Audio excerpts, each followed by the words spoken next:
Good morning everybody. Today we will be discussing on the another module of this course, Advances in Welding and Joining Technologies. So, that is related to that welding metallurgy. This is also a part of the complete course, and the purpose of this covering this welding metallurgy is that probably some metallurgical understanding or some reactions happening during the welding is helpful to decide the type of welding processes, or sometimes this critical analysis of this welding metallurgy also necessary to avoid to produce some kind of defects in during the fusion welding processes, or as well as other solid state welding processes. So, we will try to get some basic idea metallurgical aspects related to welding processes. So, this module welding metallurgy we will try to cover that first is we will try to look into that chemical reactions that is happening in welding process. Second is the one of the most intricate part of welding, that residual stress and distortion, that is the most serious problem happens, and of course, this residual stress and distortion having the link with the metallurgical changes that happens during the welding process. And then we will try to basic fundamental understanding of the solidification and in specific to welding processes, and what are the typical weld microstructure and what is the nature of the microstructure actually developed during the welding process, and probably how we can control this weld microstructure during the process, so that we can expect some desired properties in the final weld joint. So, that microstructure is more related to the weld joint properties. So, it is very much indeed is needed to know some idea, basic idea about the weld microstructure. Then we will try to look into that phase transformation happens, is maybe the solid state phase transformation, or what are the consequence of the when there is a solidification happens from liquid phase to the solid phase during the welding process, and how this phase transformation actually affects the final or influence the final weld joint. Then we will try to look into that specifically the formation of the cracking, and in very specific to the solidification cracking, that is the most severe problem in the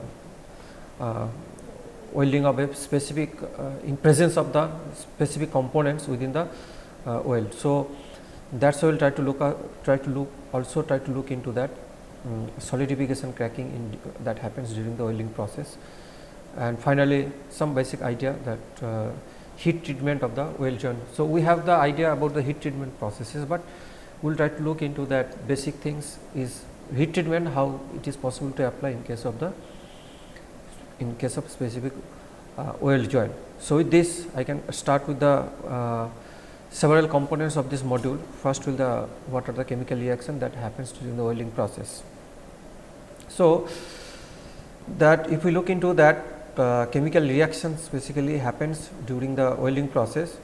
So, we will try to look into the basic aspects, that what are the effect of structural changes happens during the joining of the similar and dissimilar materials, and that structurally changes due to presence of or using of different type of shielding gas or any other kind of shielding to the molten weld pool, and then how it react with the molten weld pool, and making whether it helps or into some helps in microstructure formation, or it may not help in the microstructure formation, but helps in other aspects also. Second, that definitely we know that weld quality, that means final weld joint in terms of joint strain, their mechanical properties of the weld joint, that is the mostly we are interested, and the life of the weld joint, that definitely depends on the welding metallurgy. So, that is why it is necessary to study this welding metallurgy, and how this welding metallurgy depends on the several parameters involved in the welding processes. Third point is that selection of the proper shielding medium, it is also necessary, that that selection of the shielding, anyway shielding gas is obvious necessary to use in the welding processes, but proper shielding gas is need to choose, because it actually finally affects the formation of the different types of weld defects. And suitable welding processes or suitable pre-measurement of the workpiece sample, so that it will finally try to reduce the residual stress and generation of any kind of the distortion. Anyway, in fusion welding processes always it is subjected to some amount of the residual stress and distortion. We cannot avoid this. Only what we can do, that we will try to reduce the amount of the residual stress and distortion, or if the residual stress is beneficial to some extent, that we will try to maximize that component, but most of the cases residual stress is basically not favored in a life of the weld joint. So, that is why our objective should be always to minimize the amount of the residual stress generation, and of course, the amount to reduce the distortion, because distortion is basically affect the dimensional accuracy of the two components when we are supposed to join. One of all these aspects is mostly influenced by the solidification mode, or maybe the final weld structure or final microstructure of the weld joint. So, therefore, microstructure, actually formation of the microstructure is highly related to the whether we can get very sound weld joint or not. So, therefore, that study and the effect of the different process parameter is actually necessary, because the microstructure can be developed in the fusion zone and that microstructure can be controlled. So, there are several control mechanisms, so that we can control the microstructure, and indirectly this microstructure also affects the generation of the residual stress along with the other conditions, but the distortion residual stress also influenced by the presence of the microstructure. So, that stress generation, distortion and formation of the microstructure, they actually linked with respect to each other. Therefore, they are interactive phenomena, it needs to investigate or needs to know here, but it is not possible to cover in details analysis of all the microstructural phenomena in this module. We will try to look into some basic concept that generally happens during the welding process, so that we have some idea that nature and type of the microstructure can be developed in the welding processes, and of course, that we can link the different type of the process parameters or microstructure, what is the in terms of the or that influence the amount of the residual stress and distortion. So, in that respect, first we will look into that what are the chemical reactions in welding is generally happens. So, broadly we can categorize the during the overall, if you look into overall all the type of the welding processes. So, we can use that gas, basically shielding gas to protect the molten pool. So, therefore, we need to know the interaction between the gas and molten oil pool, or when the molten oil pool becomes solidified, how the what is the reaction happens between the these two components, that is also need to know, and this is the one way. Another way to protect the molten pool is the in terms of the using the some slag. So, therefore, slag metal reaction also important to know, analyze, to know, to finally to that influence the weld joint strength. So, these two mode, either using shielding gas or either using the slag, probably the purpose is to protect the only the molten oil pool during the welding processes. But why it is important? Because high temperature during the welding involves, fusion welding specifically, they involve high temperature generation. So, that high temperature, the chemical actually it promotes the chemical reaction with the surrounding atmosphere. So, when it reacts with the surrounding the molten oil pool reacts with the surrounding atmosphere, because tendency increases even at room temperature to at very high temperature. So, that probability is the entrapment of the gas can be dissolved in the oil pool, and they can create the porosity or kind of hole or kind of some other defects, or there may be the they can form the some inclusions also when it is when the molten oil pool react with the outside atmosphere. So, therefore, this type of interaction or this type of chemical reaction of the molten oil pool with the surrounding atmosphere can be controlled and by the way using the proper shielding gas or using the proper slag material, so that it will be able to protect the molten pool during the welding process. So, other way also that this chemical reaction can be reduced simply by cleaning the base metal, because most of the cases we can find out the layer of the metallic oxides, and of course, we use the several electrode during the welding process. So, before using that, if we clean the workpiece surface and the electrode material, probably we can reduce some amount of the contamination of the molten oil pool. So, finally, because finally the chemical reactions is basically affects the final oil joint properties, or it can alter the oil composition. It becomes a part of the oil composition, or becomes part of the final composition of the oil joint strength, and that actually indirectly affects the mechanical properties of the oil joint. So, that chemical reaction find out that first some investigation has been carried out, that I think if you look into that reference,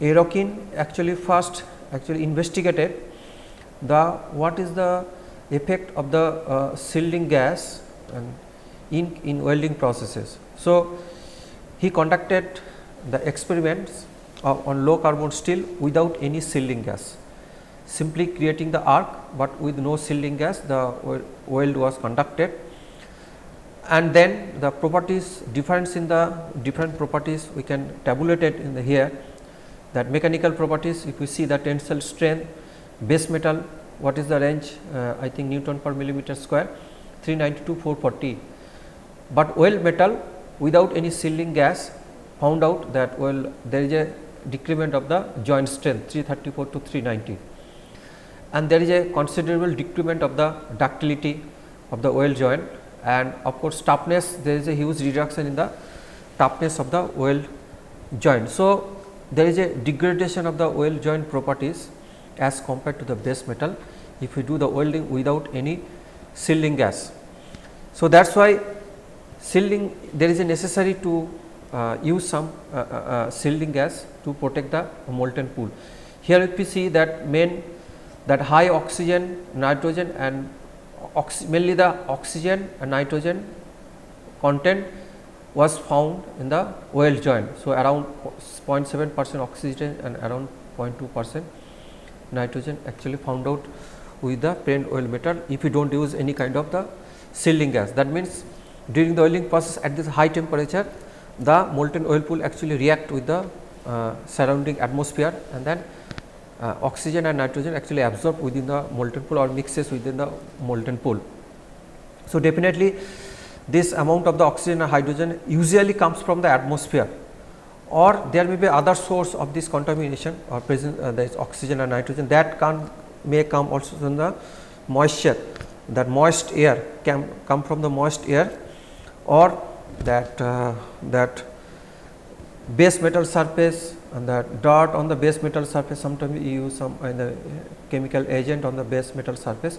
So, that can be a source of this oxygen or nitrogen, and finally, it reacts with this the oxygen. So, definitely oil metal exhibits a much amount of the lower ductility, and the impact toughness also very low in this case. Therefore, this investigation tells us that of course, we can do the welding process can happen in absence of the shielding gas, but we have to compromise with the degradation of the different oil joint properties. So, in that case it is essential to use some amount of the shielding gas, and even it is possible to using the shielding gas, that the oil joint properties is as maximum as of the basic properties of the parent metal.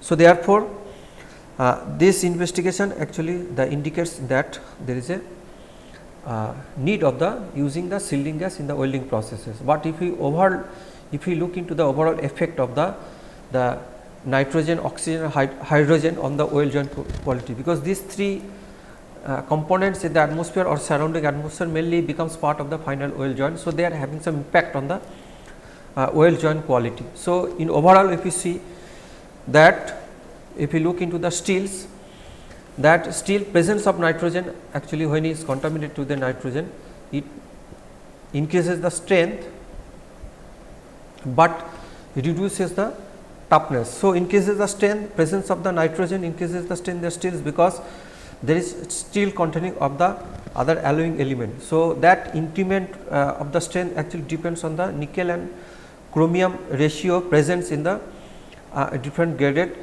steels basically. So, that this is the effect of the nitrogen only, but of course, they are in presence of other alloying elements also important. In general, presence of oxygen in steels basically drastically reduces the toughness, but improves it, that means toughness can be improved if acicular ferrite is promoted. So, we can control the solidification process in such a way that acicular ferrite is promoted, then probably the toughness can be increased even in presence of the oxygen, that means even it is contaminated with the oxygens. Hydrogen, basically the role of the hydrogen in steel during the welding process is try to induce the hydrogen cracking, that is normally we can say that it is a cold cracking process. So, basically these are the role of the nitrogen, oxygen and hydrogen, and in presence of that what types of the properties can be affected when you try to weld the steels. Now, austenitic or duplex stainless steel. So, austenitic stainless steel and duplex stainless steel, basically the most influencing parameter is the nitrogen here rather than oxygen and hydrogen. So, basically in presence of nitrogen, the austenitic or duplex during welding of austenitic and the duplex stainless steels, that actually reduces the ferrite content and provides the solidification cracking, or we can say the hot cracking. Basically, chances of the hot cracking actually enhances in presence of nitrogen during the welding of austenitic or duplex stainless steel. Then aluminum, definitely when you try to weld the aluminum, most serious problem is the formation of the react with the oxygen and formation of the oxides. So, that oxides can be trapped within the molten pool and becomes part of the final weld joint as an inclusion. Therefore, in welding of the aluminum, the contact with the oxygen is better to always avoid, because oxygen has the high affinity to react with the aluminum specifically, and this affinity increases with respect to the temperature, and so forms the oxides. So, that is the one serious problem welding of the aluminum, making the aluminum oxide, and other hydrogen is also having effect during the welding of the aluminum, that it actually forms gas porosity and reduces the strength and ductility. So, when there is a presence of the gas porosity within the final weld metal component or final weld joint, that trapped porosity actually reduces the mechanical properties like the strength properties and of course, the ductility. And other material, specifically the titanium. So, titanium is also having when it interact with the oxygen and mainly oxygen and nitrogen. So, presence of hydrogen is little bit affected in the titanium, joining of the titanium and their alloy. So, that is more serious problem in case of welding of the titanium, and it is a very proper shielding is required to avoid the interaction with the oxygen and nitrogen from the atmosphere. So, probably it is more serious problem the shielding as compared to the steels, or probably as compared to the normal steels component. So, sometimes in welding process also practically we have seen the welding of the titanium means the extra shielding gas is sometimes required simply to protect the molten pool, because it is having very high affinity to react with the oxygen and nitrogen, and basically when it react with the nitrogen molten titanium, that actually increases the strength, but reduces the ductility, or we can say that sometimes it actually decreases the strength as well. Even for oxygen also it increases or decreases the strength, but definitely reduces the ductility. So, we can see that of course, almost all type of materials, ferrous, non-ferrous, that during the welding process they are having the tendency to react with the surrounding atmosphere, and most of the cases we can find out they actually reduces the mechanical properties in presence of these different atmospheric elements. So, therefore, to protect this all these elements from the atmosphere, we generally use the shielding of this molten pool in a different way. Some overview on these things, the effect of the chemical reaction in oxygen in welding, and here we can see that oxygen and nitrogen levels at the during the welding process, we generally find out the different welding processes, the what is the x axis and y axis. X axis represents the nitrogen position and y axis represents the oxygen component, percentage of the oxygen component. And here you can see that submerged arc weld, in case of submerged arc weld, presence of nitrogen component is less during the welding process, but presence of oxygen content is more here in the submerged arc welding process. Probably in submerged arc welding process we can use the slag material or we can use the some flux material, and that flux, one of the component of the flux may be the oxide. So, that oxide is a supplier of the much amount of the oxygen presence in the weld pool, but the nitrogen level is very less in submerged arc welding process. If we look into the gas metal arc welding process, here also oxygen content is little bit more as compared to the gas tungsten arc welding process, because gas metal arc welding process sometimes commercially we use the shielding gas as a carbon dioxide. So, that carbon dioxide basically react at the high temperature and it can form the oxygen, and that oxygen can be a form of part of the final weld joint.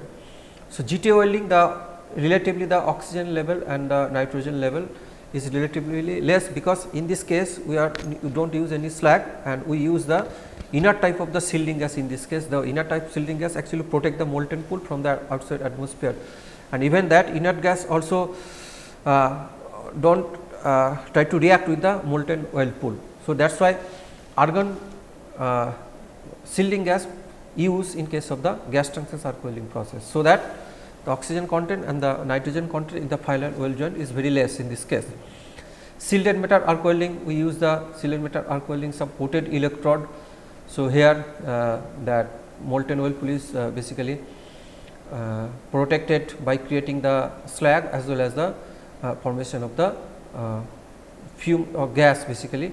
So, that protect the molten pool, but in this case here the composition of the coating on the electrode, that actually that can be different composition, and that can also act as a source of the oxygen also, and that oxygen can be become part of the final weld joint. So, it is a moderate type of oxygen and nitrogen content we can find out in case of shielded metal arc welding process. But if you look into the self shielded arc welding process, so in case of self shielded arc welding process, in this case it is a resembles that it creates the arc like gas metal arc welding process. There is a continuous supply of the electrode.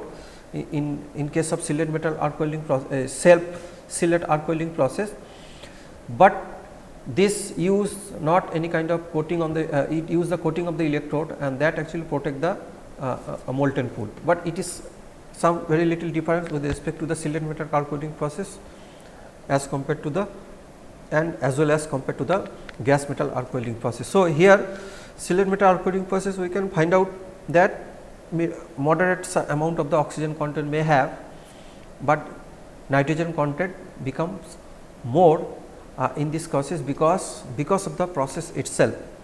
So, although we can use the shielding gas and different type of protection, we can use the flux also to protect the molten pool, but till in the final composition of the weld joint may have some amount of the oxygen and the nitrogen, and that different welding processes, what are the typical content of the oxygen or nitrogen, some idea we can get here. So, overall we can see that overall all this process we can find out the least amount of the oxygen hydrogen content, probably we can find out in case of gas metal arc welding process, and we can find, but maximum amount of oxygen content we can find out the submerged arc welding process, and maximum amount of the nitrogen can be find out the self shielded arc welding process. Of course, this amount of the oxygen nitrogen content not only depends only on the shielding gas, but it also to some extent depends on the what type of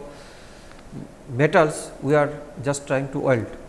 Now, protection medium in common welding processes, we can use the different protection medium for the different type of the welding processes. So, first is the gas protecting or shielding gas we can use normally in case of the gas tungsten arc welding process, gas metal arc welding process, and plasma arc welding process. Slag we can use that submerged arc welding process, the weld protection medium slag, actually they when using the some flux, metallic oxide and other composition, and after welding the lighter weight slag is comes onto the upper side of the weld pool. So, slag this actually protect the molten pool in case of submerged arc welding and electro slag welding processes, and we can use both shielding gas as well as slag. Both this type of protection we can find out in the shielded metal arc welding process and flux core arc welding processes. And of course, we use the protection medium in vacuum in case of the electron beam welding process. So, when electron beam welding process has been done this under the vacuum, so not necessary to use any kind of other shielding medium. So, that under the vacuum there is no chance of the reacting the surrounding atmosphere. So, electron beam welding process we can use the vacuum. So, that is the I think the most efficient protection medium in case of electron beam welding, that is that considers the under vacuum. Another case is the self protection, that in that case the self shielded arc welding processes we can use the self protection medium. So, that also comes the simply coating from the creation of the arc, and there may be some coating on the wear. But if we look into the laser welding also, sometimes laser welding we use the shielding gas also, normally we use the argon shielding gas even in case of laser welding also. So, all type of welding processes to some extent we can use some protection medium. So, overall look into that gas arc welding we can use the either argon or helium, because using this under this shielding gas they can create the arc should be stable. So, argon and helium in case of gas will be the most suitable shielding gas, and because it produces the stable arc, and of course, the contaminated are the with the less oxygen level, the contamination with the oxygen less using this type of the shielding gas. In case of gas metal arc welding process, we can use normally commercially we use the carbon dioxide, but difficulty of the carbon dioxide, that carbon dioxide can be decomposed into carbon monoxide and oxygen, and of course, finally it actually increases the oxygen level in the final weld joint because of the using carbon dioxide. Carbon dioxide is more commercially used, but we can use the inert type of gas also in case of gas metal arc welding process, but we need to know the stability of the arc under this shielding gas. And shielded metal arc welding, here normally you use the high oxygen level, and because shielded metal arc welding submerged arc welding process, we can mostly find out the high level of the oxygen, because of the we can use the silicon oxide also as a composition in the flux material. So, that is why oxygen level is high in case of the submerged arc welding process. So, apart from all this type of slag or flux or gas shielding gas, it is also possible to combine the different composition of the shielding gas. They may also affect not only the shielding purpose, they can affect the other aspects of the welding. Probably sometimes we use the mixing with the other shielding gas or type of the shielding gas, that mainly on the purpose of the stabilizing the arc, concentrating the arc, that is also, and sometimes we intentionally we use the other oxygen also, and that can be used as a surface active elements during the welding process. So, the purpose of the using shielding gas, not only the shielding of the molten weld pool, maybe to enhance the performance of the welding processes, sometimes best we can choose the composition of the sealing gas, or we can mix the two different types of the sealing gas, or we can mix the oxygen or with the sealing gas, so that with the specific purpose of the taking the effect of the surface active elements and to get some benefit in the surface using the oxygen in the with mixing with the sealing gas. So, if we look into that now gas metal reaction, little bit the chemical reaction in the welding process. So, first the reaction takes place between the gas, sealing gas and the liquid interface or liquid metal. So, the reaction happens between these two, and during this reaction there is a dissolution of the oxygen, nitrogen and hydrogen in the liquid metal. But in basic way we will try to discuss some that how this reaction happens. So, first we look into the reaction between the nitrogen and metal. So, how they react with respect to each other. So, when molten steel is actually exposed to the nitrogen, that results in the dissolution of the nitrogen atoms in the molten pool. So, weight percentage of the dissolved nitrogen at the given temperature can be represented by the Siebert's law. Here we can see the N equal to K into root over of P N2. So, here the K is the some constant parameter or constant term that is called the equilibrium constant term here. So, here you can see that this K can be linked with the other free energy of nitrogen in the liquid state, liquid iron, and that free energy of the nitrogen in the liquid iron can also be represented by this equation. You can see that it is some linear equation with respect to temperature. So, that also follows the Henry's law. So, here delta G actually represents the free energy of nitrogen in the liquid iron, and Pn2 is the basically partial pressure of nitrogen above the molten metal, and R is the characteristic gas constant. So, if we put the appropriate value here, and of course, all this reaction basically we see it is a we are representing the reaction is as a function of temperature. So, therefore, having the reaction that happens during the molten pool with the atmosphere, that entirely strongly dependent on the temperature.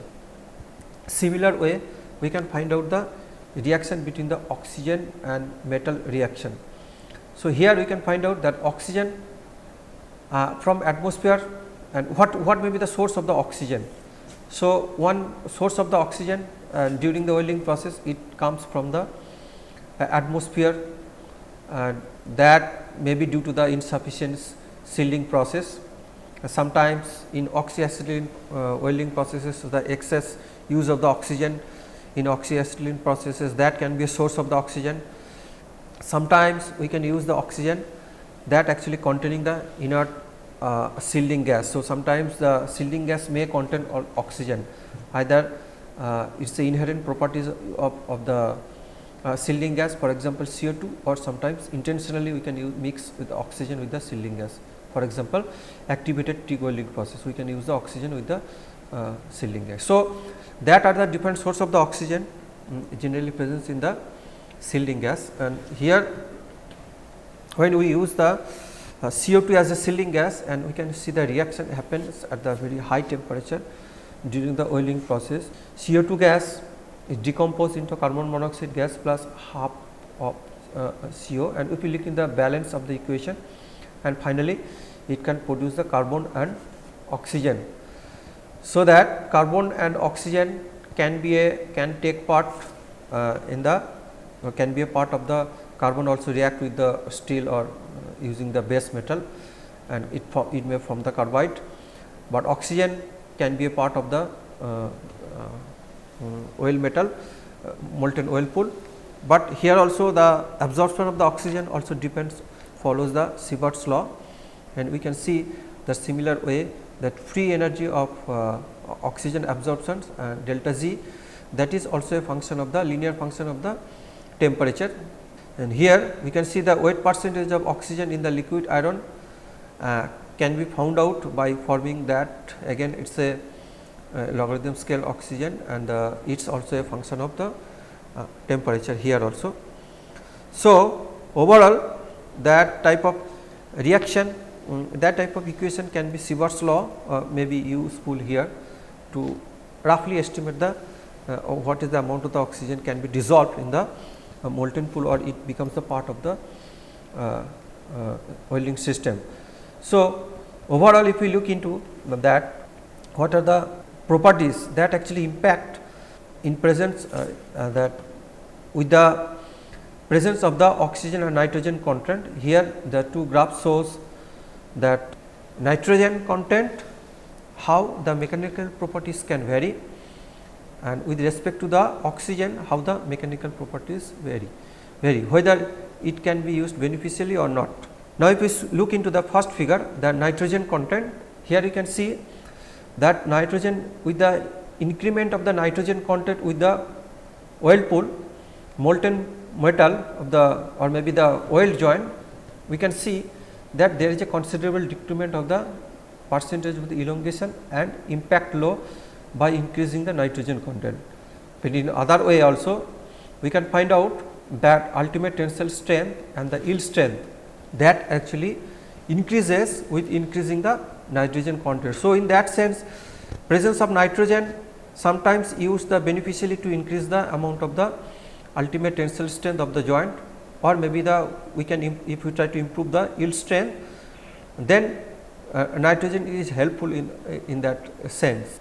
But of course, if you look into that oxygen content, here you can see that probably with increasing the oxygen content in the weld joint, that almost all types of the properties actually decreases. Here you can see the ultimate tensile strength, impact load, yield stress, elongation, all actually decreases in presence of the oxygen. So, that means we understand that mechanical properties at all not beneficial in presence the, or if oxygen content is high in this case. So, objective can be sometimes that to avoid the as minimum of oxygen content and maybe, but some moderate amount of the nitrogen, that actually helps to the improvement in the at least the weld joint strength in case of the fusion welding process.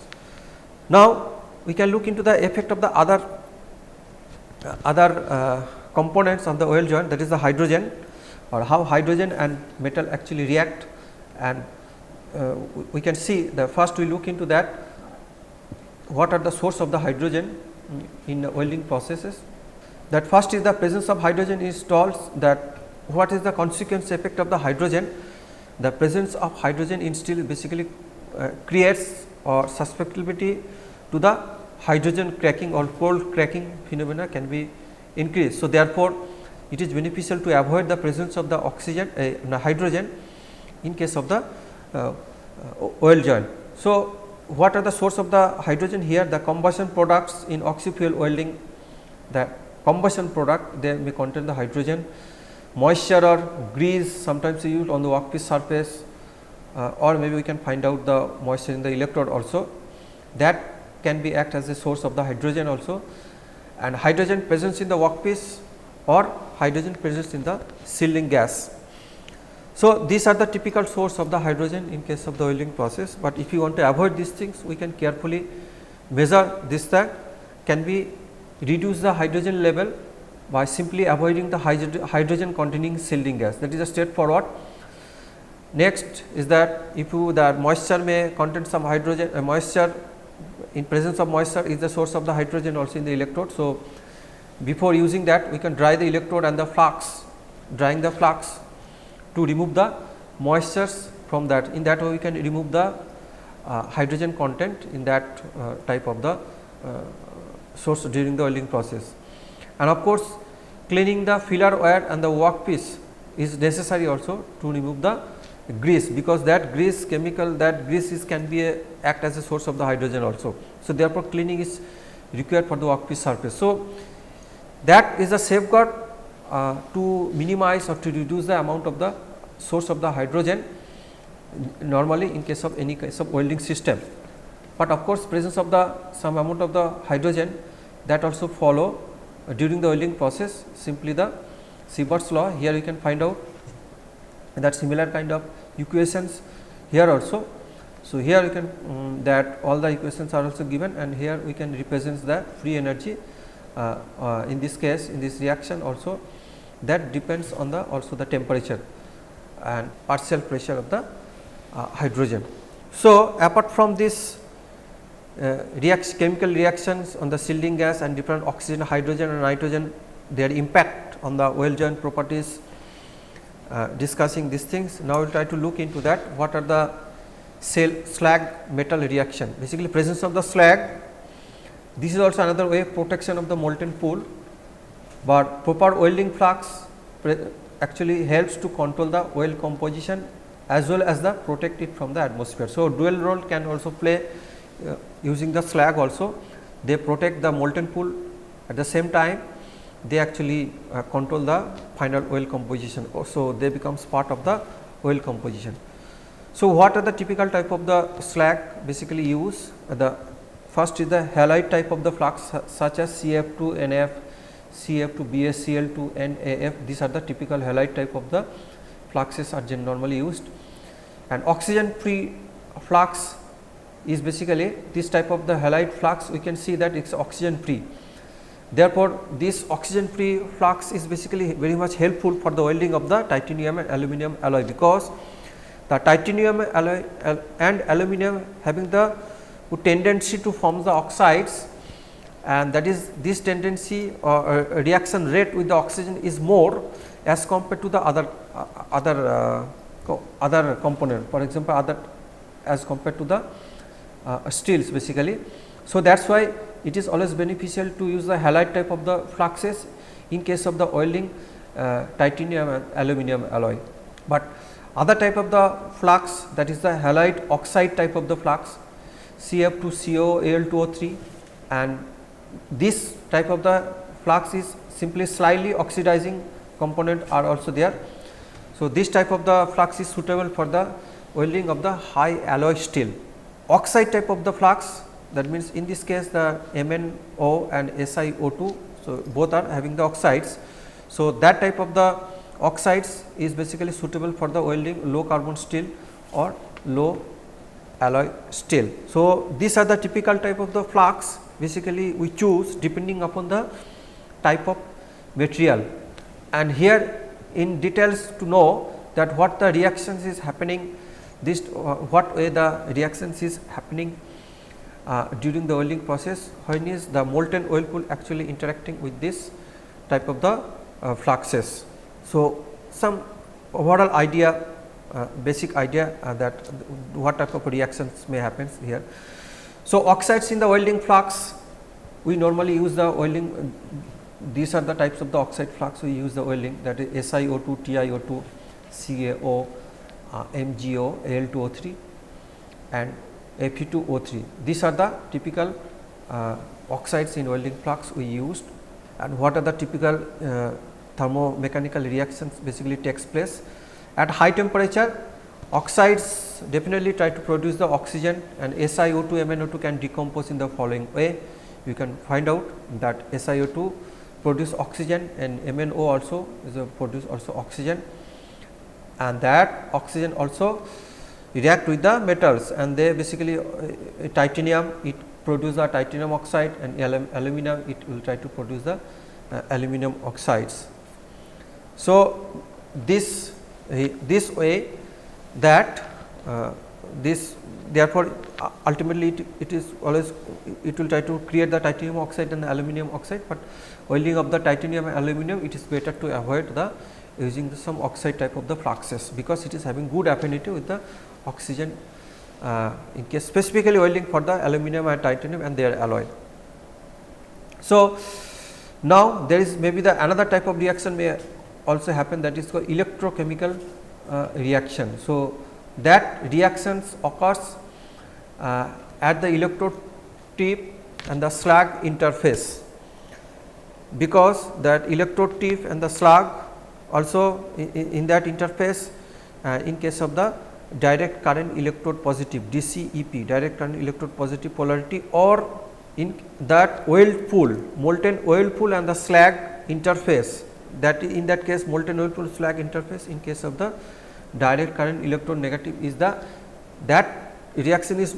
So, therefore, what we can predict here that DCP direct current electrode positive, when in that case the reaction between the electrode tip and the slag interface is more important, but when using the DCEN polarity, the molten pool and the slag interface reaction is more important here. So, we will try to look into that what type of reactions may happen here, what type of electrochemical reactions basically happens in this process. So, here you can see the metal actually in case of DCEN polarity. So, metal and the slag, slag is that oxides in the slag, they can form the metallic oxides and produce the free electron. So, that oxides also from the slag, that oxides oxygen in the slag's oxygen, from there the oxygen becomes part of the molten pool and it also creates the amount of the free electron. So, that in case of DCEN polarity, that free electron is basically actually accelerated to go to the workpiece and that actually generate the amount of the heat. So, in that case this is the reaction happens in case of DCEN polarity, but if you look into the cathode reaction, what is the that reaction. So, first if you see it creates the molten metal, that free electron basically creates the molten metal, that by the reduction of the metallic cations from the slag. So, that free slag also absorbs the free electrons and it becomes it produces the Si. So, this type of reaction is basically is called the reduction of the metallic cations, and that reduction happens from the slag. In other way also removal of the refining of the oxygen from the metal, because that free electron removes the oxides from the oxygen from the metal, and then ions, oxygen ions becomes part of the slag. So, this type of reaction also called the removal or refining of the oxygen from the metal. So, that type of chemical reactions, electrochemical reactions normally happens in the welding process. Now, we come to that apart from the reaction with the shielding gas. Now, we look into that what is that next topic of this module is the residual stress and the distortion. But what way the residual stress may happen in the welding processes. So, residual stress is basically generated due to the welding process. There are several factors. So, one factor may be some metallurgical changes, that means the residual stress may be generated due to the thermal strain and thermal contraction, maybe the volumetric strain, some metallurgical transformation, structural changes and boundary constant, all actually impact is a very complicated way the generation of the residual stress. So, that amount of the stress becomes the final part of the weld joint after solidification of the weld joint to the room temperature, and then as a consequence of the residual stress there may be some generation of the amount of the residual distortion. So, when you try to actually analyze the residual stress and distortion, so that probably look into that mechanical constant that is responsible generation of the amount of the stress, but mechanical constant if you look into that can be explained in the continuum scale, what the microstructural changes, all these things in the microscopic scale. So, that different length scale if we analyze this thing, so source of the residual stress or generation of residual stress can be better explained. Now, broadly in general the residual stress happens due to the in case of material after the solidification, and mainly the change in the solidified structure and any kind of mechanical constant that actually applied during the welding process, and related to that residual stress and distortion generation, that non-uniform temperature change basically happens, that is called thermal strain, and strain it creates, and that equilibrate the amount of the residual stress over the whole body, it is over the volume of the body. So, not only on the limited to the surface. So, therefore, the typical cause of the residual stress and distortion in any case of oil joint is that non-uniform heating and cooling subjected to different position, the heating and cooling rate are different. Difference in the expansion coefficients, specifically it is more serious when you try to look into the two different types of the material. So, there in that case the different expansion need to follow the different expansion coefficients. Mechanical incompatibility of the different types of the components. So, different types of the components, the incompatibility mechanically may also exist. Structural deformation from the metal working. So, already pre-stress or pre-strain condition we use the sometimes for the samples for the welding purpose. So, structural heterogeneity in micro scale. So, structurally it may not be the homogeneous, but in the when you look into the microscopic scale, the structure may not be homogeneous. That also is also responsible for the generation of the residual stress and distortion. And of course, that various before using the welding process, sometimes the material base metal can be sometimes the it follows some various heat treatment process. So, that during the heat treatment process it can also create some amount of the residual stress during the residual stress also, and that materials we use for the further processing. So, that during the processing of the already heat treated surface, they can create the some non-uniformity in terms of the expansion coefficient, inhomogeneity within the structure, and all these are responsible for the generation of the residual stress and distortion. So, if we look into that one how to understand the residual stress, we look into the one welded hand. Of course, this understanding is very specific to the welding process. So, we take a sample schematic picture of the welding process. Here you can see that welding process, the figure we can start weld process, and it is moving along the x axis, and the heat source is moving along the x axis. So, it is a continuously welding for the sample. Now, then we try to look into the different sections at the different time, different section they are having their temperature conditions are different in the different positions, or temperature distribution are different in the different section. So, in the first case, if we look into the section DD, here you can see that section DD, that in this case there is no temperature change, because this is about supposed to join but not done yet.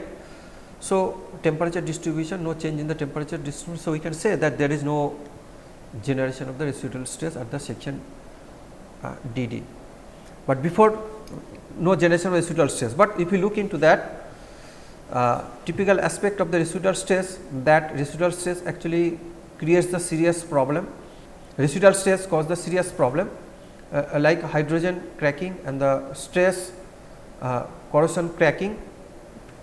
Here we can see that it actually residual stress impact on the hydrogen cracking and stress corrosion cracking, but at the same time it impact the life of the weld joint when there is a more serious, when the weld joint component is subjected to some kind of the fatigue loading condition.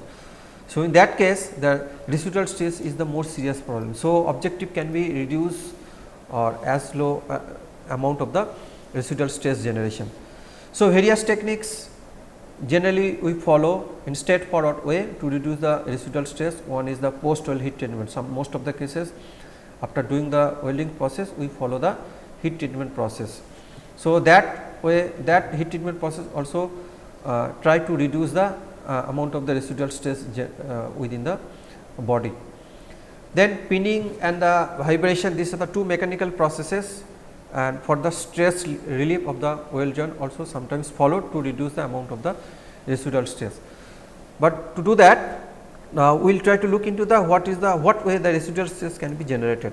That now if we look into the section BB, so section BB is exactly at the position that is under the heat source at this certain point of the time. So, it creates some molten oil pool, and behind that it creates some amount of the already solidified oil pool.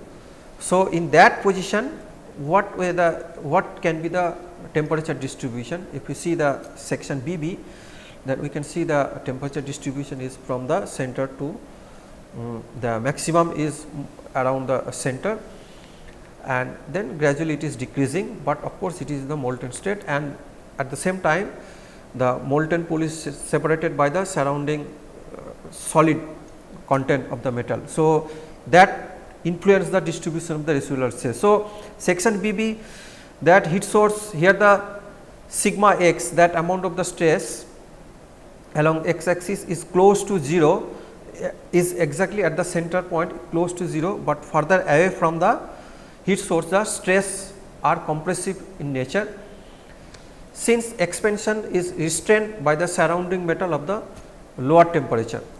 So, if we look into further away from the weld joint, the sigma x becomes the tensile, and the sigma x is balanced with the compressive stress areas near the weld pool. So, here you can see exactly center point is the amount of the residual stress is 0. If away from this thing, it becomes compressive in nature, in further away it becomes tensile in nature. So, that tensile is basically balanced by the try to balance the compressive nature of the residual stress. So, that distribution of the residual stress to some extent, the temperature and the what way it is interacting with the surrounding, what is the nature of the surrounding surrounding of the molten weld pool. Based on that, whether nature, the type nature of the, whether it is tensile or compressive, and their distribution has been decided. Now, if we look into the section CC, the weld metal and the adjacent base metal have actually cooled. So, if we section CC, in that case it is already cooled, and that metal is adjacent, the base metal have cooled, but tendency to contract, that actually produce the amount of the tensile stress.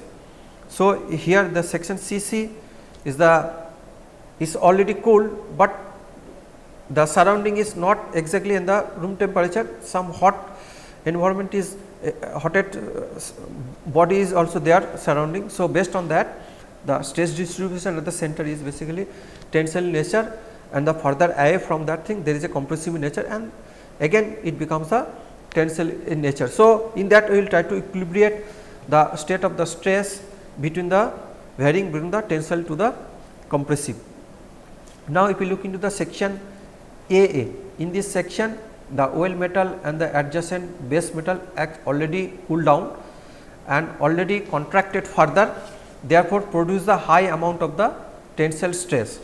So, similar analogy, that at the center is already contracted. So, it creates the high amount of the tensile stress at the center point, and further away produce the further away from the weld zone, it creates the compressive amount of the stresses from the weld zone. So, this is the typical nature of the stress distribution normally happens in case of the welding process. Now, if we look into that analysis of the residual stress in basically here you can see that longitudinal residual stress, that means simply longitudinal residual stress is the along x axis.